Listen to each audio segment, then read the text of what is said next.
சட்டசபை தேர்தல் முடிவுகள் வெளியான நிலையில் மாற்றுக் கட்சிகளைச் சேர்ந்தவர்களுக்கு வலை விரிக்குமாறு கட்சியினருக்கு தாவேகா அறிவுறுத்தியுள்ள தகவல் வெளியாகியுள்ளது.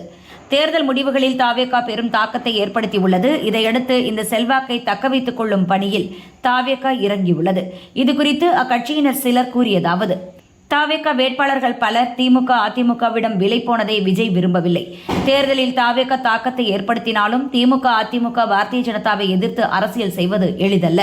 தேர்தலில் கிடைத்த எழுச்சியை தக்க வைக்க மாற்றுக் கட்சிகளில் அதிருப்தியில் உள்ள நிர்வாகிகளிடம் பேசி அவர்களை தாவேகாவில் இணைக்குமாறு கட்சி தலைமை அறிவுறுத்தியுள்ளது. கோவையில் உள்ள 5 மாவட்ட செயலர்களுக்கு இதற்கான அசைன்மெண்ட் வழங்கப்பட்டுள்ளது.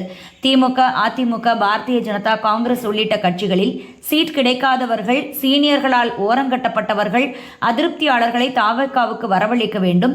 அவர்களுக்கு முக்கிய பொறுப்புகளும் தர வேண்டும் என தலைமை கூறியுள்ளது.